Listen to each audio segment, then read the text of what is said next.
अस्सलाम वालेकुम नाज़रीन, मैं हूं राना मोहम्मद लाल और आप देख रहे हैं यूट्यूब चैनल RMT TV। देखें जी, आपके पास एक चीज़ तो ध्यान में रखें बेटा, आपके फर्स्ट ईयर और 9th के जो स्टूडेंट्स हैं काफ़ी ज़्यादा परेशान हैं। वो बार बार यही मैसेज कर रहे होते हैं कि सर हमें प्रमोट किया जाए और हमारा ये तकाजा है। एक चीज़ तो ध्यान में रखें जी, पाकिस्तान के अंदर ट्रेंड चल पड़ा है, पाकिस्तान में ये ट्रेंड चल पड़ा है और इस वक्त तमाम के तमाम स्टूडेंट जो हैं वो ये निकल रहे हैं और आगे 24 तारीख को आगे होने जा रहा है जी आपके पास, उन्होंने जुलूस निकालना है और उन्होंने क्या ये तकाजा है कि भाई हमारे पेपर ना लिए जाएं, हमें प्रमोट किया जाए। और उसकी मैं एक वजह बताता हूँ क्यों किया जाए। ये हकीकत है, ये आपको अंदाज़ा ही नहीं है। जो बच्चा एक में फेल हुआ, सपोज करें जो बच्चा 9th में अगर फेल हो जाता है, 2 सब्जेक्ट में फेल हो गया, ठीक है, उसको प्रमोट करके आगे भेज देंगे। जो बच्चा 10th में फेल हो गया उसको आगे प्रमोट करके अगली क्लास में भेज देंगे। और भाई शफकत महमूद, तुम्हें शर्म नहीं आती? तुम लोगों ने बेड़ा गर्क कर दिया तालीम का और आप 9th के बच्चों का, यार खुदा का वास्ता है, एक बच्चा 9th का जिसको आप उर्दू ही नहीं पढ़ा रहे, आप उसको इंग्लिश ही नहीं पढ़ा रहे, आप उसको इस्लामियात ही नहीं पढ़ा रहे, वो किधर का रियासत मदीना है यार आप लोगों का? आप लोगों के अंदर कोई शर्म नाम की कोई चीज़ नहीं है। और भाई खुदा का वास्ता या तो इन सबके पेपर लें, ठीक है, जिस टाइम पेपर होने चाहिए थे, जिस वक्त का तकाजा था उस टाइम तो पेपर लिए नहीं है। पूरी दुनिया परेशान बैठी है, लाहौर के अंदर धमाका हो चुका है। आप देख सकते हैं मेरा जो वीलॉग वाला प्रोग्राम है, आम आदमी के नाम से मैंने शुरू किया है, उसमें मैंने बताया अब आम आदमी परेशान बैठा है, उसको पूछें उसके बच्चे की हालत क्या है। लेकिन तुम लोगों की बेशर्मी और बेहद दर्मी की वजह से आज पूरा मुल्क का बेड़ा गर्क हुआ पड़ा है। इसका जिम्मेदार कौन है? बच्चे सड़कों पे आ रहे हैं, यूनिवर्सिटीज की बच्चियां बाहर आ रही हैं, लोग 70-70 हज़ार रुपया फीस देते हैं। शफकत साहब, आपने तो अपनी बेटी मीडिया में लगाई हुई है ना, और वो तो कमाती है, ये आम लोग नहीं है।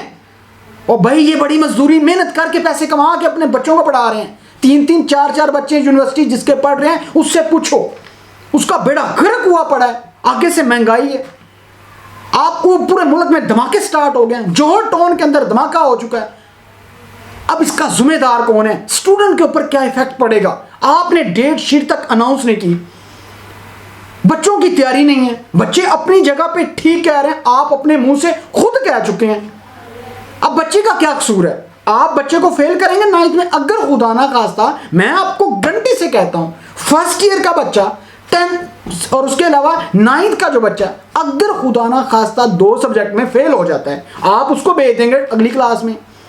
अगले क्लास में वो जब जाएगा तो ये चीजें में रखें, जब वो अगली क्लास में जाएगा तो वो स्मार्ट सिलेबस पढ़ेगा। सवाल ये भी पैदा होता है कि वो क्या वो स्मार्ट सिलेबस पढ़ेगा? कोई पता नहीं है बच्चे को उसके साथ आगे क्या होना है, ठीक है। अब वो सेकंड ईयर के अंदर और 10th में जब जाएगा, जब वो वहां पे आगे पढ़ना स्टार्ट करेगा तो उसको पिछली सप्लियां तंग करती रहेंगी। अगर वो सप्लियां नहीं देता, अगली क्लास में जाता, उसका साल ज़ाया हो जाता है। अब जाके पूछे ना 10th के क्लास के स्टूडेंट से, सेकंड ईयर के स्टूडेंट से, कितने बच्चे परेशान है। पेपर उन्होंने 3 देने हैं, आपको अंदाजा ही नहीं है बेटा आपके साथ कितना बड़ा धोखा। एक में सप्ली, आप दोबारा 2 साल जाए हैं, 2 साल जाए हैं, आपको अंदाजा ही नहीं आपके साथ होने क्या जा रहा है। इस वक्त का तकाजा है कि आपके पास, मैं पहले भी कह चुका हूं, बार बार कह रहा हूं, शफकत महमूद जितना कोई घटिया एजुकेशन मिनिस्टर नहीं है। हम इमरान खान साहब के सपोर्टर हैं, लेकिन खान साहब ये जो आपने 2 टके के जो बंदर रखे हुए हैं, इन लोगों के अंदर फैसला करने की सलाहियत ही नहीं है। और जिस टाइम में पेपर होने चाहिए तो उस टाइम में नहीं लिए। वो गर्मियों में कौन से पेपर होते हैं, मार्किंग करते हैं, हमें भी 7 साल हो गए हैं। आप लोगों के अंदर कोई शर्म नाम की कोई चीज है भी कि नहीं? और भाई बच्चा परेशान बैठा है, अपनी हरकतों से बाज आए, अपनी हरकतों से बाज आए। आप पूरी तालीम का बेड़ा गर्क मत करें। और भाई देख सकते हैं, सिंध कह रहा है कि हम अपने बच्चों को पास करेंगे, और तुम लोग क्या कर रहे हो? 60 लाख बच्चा ने पेपर देना है, कोई एक पेपर नहीं देना। वो एक बच्चा जो पेपर देगा वो अपना इतना बड़ा रिस्क लेने जा रहा है जिसकी इंतहा कोई नहीं है। क्यों? सवाल ये भी पैदा होता है, कैसे? देखें, इलेक्टिव सब्जेक्ट है बेटा, आप इन्हें केमिस्ट्री का पेपर दे दिया, आपने सपोज करें फिजिक्स का पेपर दिया, उसके सामने उर्दू रखी हुई है। अगर आप फिजिक्स में 40 नंबर ले लेते हैं, वो आपके बाकी सब्जेक्ट की भी 40-40, वो भाई आपको अंदाजा ही नहीं है, आपके उर्दू में 40 नंबर आ सकते हैं। और हमारा आम बच्चा जो है वो 60 से 70 नंबर ले रहा होता है, तो उसको कितना बड़ा नुकसान है। सवाल तो ये पैदा होता है, अब इसका जिम्मेदार कौन है? जहां जितने भी न्यूज़ चैनल वाले ब्रदर हैं और जितने आपके पास जो टीवी चैनल वाले हैं, इनसे मेरी रिक्वेस्ट है, खुदारा अपने बच्चों के लिए बोलें। जलील कौन होगा? आपका बच्चा। नौकरी किसी को नहीं मिलेगी? आपके बच्चे को। कल को आपके पास यूनिवर्सिटी में एडमिशन किसको नहीं मिलेगा? आपके बच्चे को। क्या शफकत महमूद आएगा? क्या मुराद रास आएगा? क्या सईद गनी आएगा? क्या इमरान खान आएगा? क्या नून लीग आएगी? क्या पीपल पार्टी आएगी? और भाई जलील आप होंगे, आपको मुश्किलात का सामना करना पड़ेगा। आप देखें गर्मियों में जाके कितना बुरा हाल हुआ पड़ा है, जॉब तक नहीं है, 7 से 8 लाख नौजवान घरों में बैठा हुआ है। और जाके उनसे पूछें, उनका हालात जाके पूछें। और भाई इस वक्त का ये तकाजा है, होना ये चाहिए जिस तरह बाकी कंट्रीज के अंदर होता है। पाकिस्तान के हर स्टूडेंट को जो मैट्रिक में है उसको 1000 और जो इंटर के अंदर है उसको 2000 और जो आपके पास ग्रेजुएट करके निकल चुका है उस स्टूडेंट को कम से कम 5000 रुपया देना चाहिए। जो पीएचडी कर चुके हैं उनको 15000 रुपया देना चाहिए प्राइवेट स्टूडेंट को। तब आपका एक बच्चा जो है, एक जो स्टूडेंट है, वो अपने मुल्क के मतलब सोचेगा कि मेरा मुल्क का एक पीएम जो है मेरे ऊपर पैसे खर्च कर रहा है, मेरा अब ये हक बनता है मैं अपने मुल्क के लिए काम करूं। लेकिन जब उसको पता है कि मुझे जॉब नहीं मिलनी, मैंने एक आम आदमी के सामने अपनी सीवी रखनी है और उसने मुझे देखना है और उसको मैं पसंद आया तो ठीक है, वरना गेट आउट। ये हमारे मुल्क की हालत हो चुकी है। आप सईद गनी और मुराद रास और ये शफकत महमूद को शर्म भी नहीं आती। ये तो अपने बैठे हुए एसीओ में मीटिंग कर रहे होते हैं। इन लोगों को क्या परवाह कि आपके पास कोई गरीब बच्चा कितनी मुश्किल से पढ़ रहा है। एक आम आदमी से पूछें, कितनी जिंदगी मुश्किल हो चुकी है। बच्चे परेशानी की हालत में बाहर आ रहे हैं, ये वैसे नहीं आ रहे। लेकिन आप लोगों में कोई शर्म नाम की कोई चीज ही नहीं है। जिम्मेदार कौन है? जिम्मेदार आप लोग हैं, जिसकी वजह से आज बच्चा परेशान बैठा हुआ है। खुदारा इस कौम पे रहम करें, खुदारा इस कौम पे रहम करें। हम लोग पेपर देना चाहते हैं, हम लोग पढ़ना चाहते हैं, लेकिन कोई तालीम, कोई सिस्टमैटिक जरिए, कोई ऐसे नहीं है जो अंधाधुंध आप लोग लगे हुए हैं।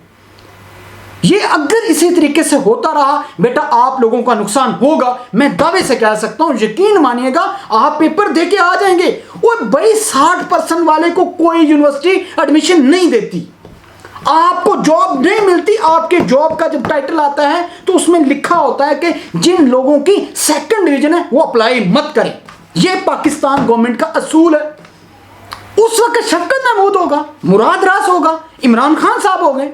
जिम्मेदार कौन है? बेटा आप नौकर बनेंगे, आप नौकर बनेंगे। याद रखिएगा, आप लोगों को गुलाम बनाया जा रहा है। ये हमारी हुकूमतों का नजरिया है, ये हम लोगों को बेवकूफ समझते हैं, लेकिन हम नहीं बनेंगे। इंशाल्लाह अपने हक के लिए, अपने काम के लिए, अपने मकसद के लिए बोलेंगे और हम बोलते रहेंगे। और मैं अल्हम्दुलिल्लाह RMT राना मोहम्मद लाल, मैं जब तक अल्हम्दुलिल्लाह मुझ में जान है मैं बोलूंगा, जो किसी ने कुछ करना है वो कर ले। हम अपने बच्चों के लिए हम सुबह से शाम तक पढ़ाते हैं। एक जब बच्चा हमें पूछता है कि सर मेरी डेट शीट नहीं आई, मैं परेशान हूं, मेरे ये हालात हैं, यकीन मानिएगा कोई जवाब नहीं होता हमारे पास कि क्या इसको जवाब दें बच्चे को। हमारे पास कोई लॉजिक नहीं है। आप सरकारी टीचरों से जाके पूछें, उनके बच्चों से जाके पूछें, उनको तो कुछ आता ही नहीं है। तो बेटा ये तमाम चीजें आपके मुल्क में चल रही हैं, इसका जिम्मेदार कौन है? कोई पता नहीं है। ये सब अपने मकसद के लिए आए हुए हैं और यशियां कूट रहे हैं। और आपको मैं ये भी बता दूं, ये सब जो कह रहे थे ना एक पाकिस्तान, सब बकवास करते हैं। आप 26 नंबर से आगे जाएं, उधर से खन्ना पुल से इधर आए, आपको इस्लामाबाद में इंटर होते ही कोई पाकिस्तान और मिलेगा। आप महरूमी और गुलामी की जिंदगी गुजार रहे हैं। इन लोगों से जाके पूछे ना, आपको ये कहेंगे हम किधर आ गए। तो बेटा ये है, देख सकते हैं इन लोगों के नजरिए, इन लोगों की सोच किस तरीके से हमें गुलाम बना रहे हैं, लेकिन हम गुलाम नहीं बनेंगे। अब तक के लिए बेटा इतना ही। अपना ख्याल रखिएगा, लास्ट में हमारे चैनल का भी ख्याल रखिएगा। Thank you very much.